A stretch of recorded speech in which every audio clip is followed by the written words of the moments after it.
ఆకాశవాణి ప్రాంతీయ వార్తలు చదువుతున్నది పొన్నగంటి సుధా. ముందుగా ముఖ్యాంశాలు. నారీశక్తి వందన్ అధినియం భారత్ను అభివృద్ధి చెందిన దేశంగా మార్చేందుకు ఎంతగానో దోహదపడుతుందని రాష్ట్రపతి ద్రౌపది ముర్ము పేర్కొన్నారు. మహాశివరాత్రి పర్వదినాన్ని దేశ ప్రజలు ఈరోజు భక్తి శ్రద్దలు, ఆనందోత్సాహాలతో జరుపుకుంటున్నారు. మహిళలకు సాధికారత కల్పించేందుకు ప్రభుత్వం కట్టుబడి ఉందని ప్రధానమంత్రి నరేంద్ర మోదీ స్పష్టం చేశారు. రాష్ట్రంలో దేవాలయాల అభివృద్ధికి ప్రణాళికలు సిద్ధం చేశామని పర్యాటక శాఖ మంత్రి ఆర్కే రోజా తెలియజేశారు. ఇక వార్తల వివరాలు.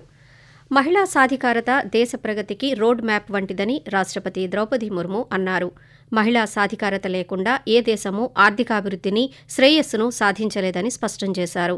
ఈరోజు అంతర్జాతీయ మహిళా దినోత్సవాన్ని పురస్కరించుకుని మాట్లాడుతూ నారీశక్తి వందన్ అధినియంపై సంతకం చేయటం ఒక గొప్ప విషయమని వ్యాఖ్యానించారు. నారీశక్తి వందన్ అధినియం భారత్ను అభివృద్ధి చెందిన దేశంగా మార్చడానికి ఎంతగానో దోహదపడుతుందన్నారు. లింగ సమానత్వం లక్ష్యంగా దేశం ముందుకు సాగుతోందని పేర్కొంటూ భారత మహిళ ఆత్మవిశ్వాసంతో ముందుకు సాగుతోందని విశ్వాసం వ్యక్తం చేశారు. సైన్స్, ఆర్మీ, ఎడ్యుకేషన్, స్టార్టప్లు, క్రీడలు తదితర రంగాల్లో నాయకత్వ స్థానాల్లో దూసుకుపోతున్న మహిళలను రాష్ట్రపతి ఈ సందర్భంగా అభినందించారు. మహాశివరాత్రి పర్వదినాన్ని దేశ ప్రజలు ఈరోజు భక్తి శ్రద్దలు, ఆనందోత్సాహాలతో జరుపుకుంటున్నారు. ఈ సందర్భంగా దేశంలోని శైవ క్షేత్రాలన్నీ భక్తులతో కిటకిటలాడాయి. తిరుపతి జిల్లాలోని ప్రముఖ వాయులింగ క్షేత్రం శ్రీకాళహస్తి ఆలయానికి తెల్లవారుజాము నుంచి భక్తులు పెద్ద సంఖ్యలో తరలివచ్చారు. ఆలయమంతా శివనామస్మరణతో మారుమోగింది. ఆలయాన్ని వివిధ రకాల పుష్పాలు, విద్యుత్ దీపాలతో వైభవంగా అలంకరించారు. వివిధ ప్రాంతాల నుంచి వచ్చే భక్తుల కోసం దేవస్థానం అధికారులు ప్రత్యేక ఏర్పాట్లు చేశారు. భక్తుల కోసం ఉచిత అన్నప్రసాదం, అల్పాహారాన్ని కూడా అందిస్తున్నారు. ఉప ముఖ్యమంత్రి కె. నారాయణస్వామి ఆలయాన్ని సందర్శించి రాష్ట్ర ప్రభుత్వం తరఫున స్వామివారికి పట్టువస్త్రాలను సమర్పించారు.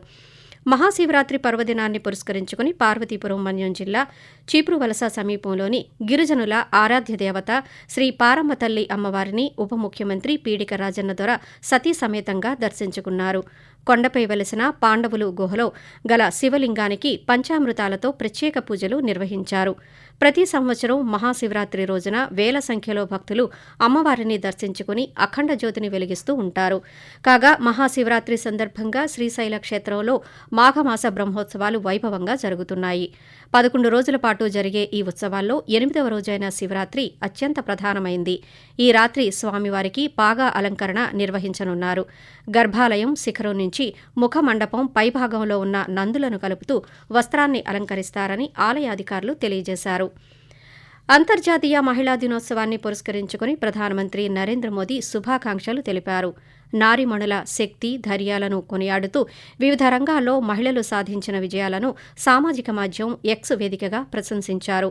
విద్య, వ్యవసాయం, సాంకేతికత తదితర రంగాల్లో మహిళలకు సాధికారత కల్పించేందుకు ప్రభుత్వం కట్టుబడి ఉందని స్పష్టం చేశారు. గత దశాబ్ద కాలంలో ప్రభుత్వం సాధించిన విజయాల్లో ఇది ప్రతిబింబిస్తుందని వ్యాఖ్యానించారు.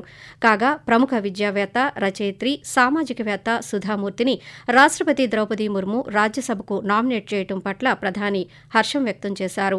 సామాజిక సేవ, దాతృత్వం, విద్యతో సహా విభిన్న రంగాలకు సుధామూర్తి చేసిన కృషి అపారమని, భావితరాలకు స్ఫూర్తిదాయకమని వివరించారు.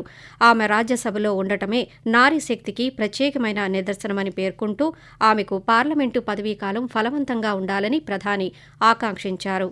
ఆకాశవాణి ప్రాంతీయ వార్తలు వింటున్నారు. పర్యాటక, క్రీడా, సాంస్కృతిక శాఖ మంత్రి ఆర్కే రోజా ఈరోజు పుత్తూరు రూరల్లో పలు అభివృద్ధి కార్యక్రమాలను ప్రారంభించారు. మహాశివరాత్రి పర్వదినాన్ని పురస్కరించుకుని ఆమె ఈరోజు నగరి పట్టణంలోని ముక్కంటీశ్వర ఆలయాన్ని దర్శించుకున్నారు.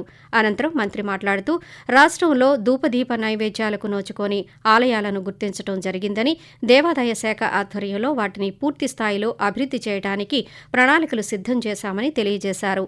హిందూ దేవాలయాల అభివృద్ధికి ప్రభుత్వం కట్టుబడి ఉందని ఈ సందర్భంగా మంత్రి వ్యాఖ్యానించారు. అమ్మఒడి, విద్యా దీవెన, ఆరోగ్యశ్రీ, వైఎస్సార్ చేయూత లాంటి పథకాలు నిరుపేదలకు వరాలుగా మారాయని ఉప ముఖ్యమంత్రి కె. నారాయణస్వామి అన్నారు. తిరుపతిలో ఈరోజు ఆయన పాత్రికేయులతో మాట్లాడుతూ ప్రభుత్వం అందిస్తున్న సంక్షేమ పథకాలు నిరుపేదల జీవితాల్లో వెలుగులు నింపి వారి జీవితాలను పూర్తిగా మార్చివేస్తున్నాయని వివరించారు. గతంలో ఎన్నడూ లేని విధంగా రాష్ట్రంలో సంక్షేమ పథకాలు అమలవుతున్నాయని, అభివృద్ధి ఫలాలు రాష్ట్రంలోని ప్రతి నిరుపేదకు అందుతున్నాయని వివరించారు. విద్యాశాఖ మంత్రి బొత్స సత్యనారాయణ విశాఖలో ఆంధ్ర విశ్వవిద్యాలయం అధికారులతో ఈరోజు సమీక్ష నిర్వహించారు.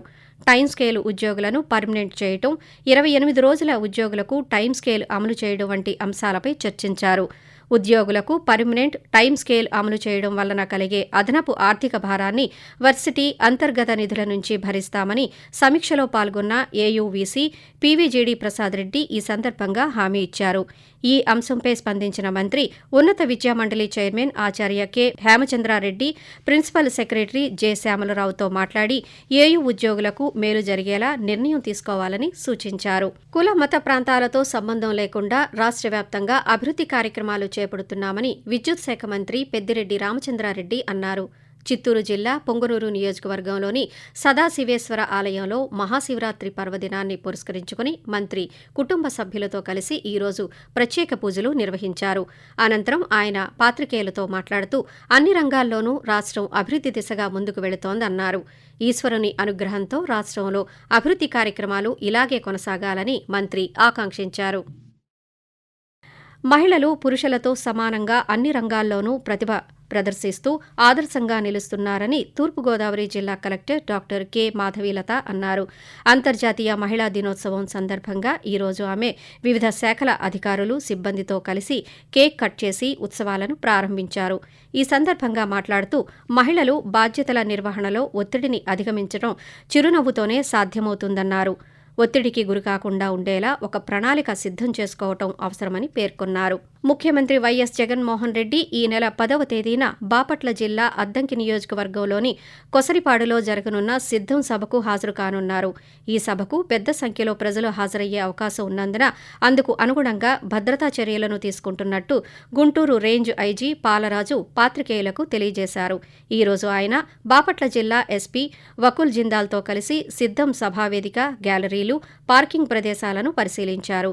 గ్యాలరీ, ట్రాఫిక్ డైవర్షన్ పాయింట్లు, పార్కింగ్ ప్రదేశాల్లో సీసీ కెమెరాలను ఏర్పాటు చేయనున్నట్టు పేర్కొన్నారు. ఎటువంటి అవాంఛనీయ ఘటనలు చోటు చేసుకోకుండా పకడ్బందీగా ఏర్పాట్లు చేస్తున్నట్టు ఐజీ వివరించారు. అల్లూరి సీతారామరాజు జిల్లా హుకుంపేట మండలంలోని మత్స్యగుండంలో శివరాత్రి ఉత్సవాలు ఘనంగా జరుగుతున్నాయి. ఈ తెల్లవారుజాము నుంచి భక్తులు పెద్ద సంఖ్యలో హాజరవుతున్నారు.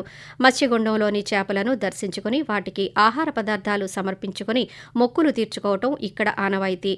ఉత్సవ కమిటీ వారు పలు స్వచ్ఛంద సంస్థల సహకారంతో భక్తులకు తాగునీరు, రవాణా సౌకర్యాలు ఏర్పాటు చేసి పెద్ద ఎత్తున అన్నదానం కార్యక్రమాన్ని నిర్వహించారు. భారత్, ఇంగ్లాండ్ జట్ల మధ్య ధర్మశాల వేదికగా జరుగుతున్న 5వ టెస్టు రెండో రోజు ఆట ముగిసింది. తొలి ఇన్నింగ్స్లో ఇంగ్లాండ్ 218 పరుగులకు అన్ని వికెట్లు కోల్పోయింది. ఆకాశవాణి ప్రాంతీయ వార్తలు ముగించే ముందు ముఖ్యాంశాలు మరోసారి. నారీ శక్తి వందన్ అధినియం భారత్ను అభివృద్ధి చెందిన దేశంగా మార్చేందుకు ఎంతగానో దోహదపడుతుందని రాష్ట్రపతి ద్రౌపది ముర్ము పేర్కొన్నారు. మహాశివరాత్రి పర్వదినాన్ని దేశ ప్రజలు ఈరోజు భక్తి శ్రద్ధలు, ఆనందోత్సాహాలతో జరుపుకుంటున్నారు. మహిళలకు సాధికారత కల్పించేందుకు ప్రభుత్వం కట్టుబడి ఉందని ప్రధానమంత్రి నరేంద్ర మోదీ స్పష్టం చేశారు. ఆకాశవాణి ప్రాంతీయ వార్తలు ఇంతటితో సమాప్తం.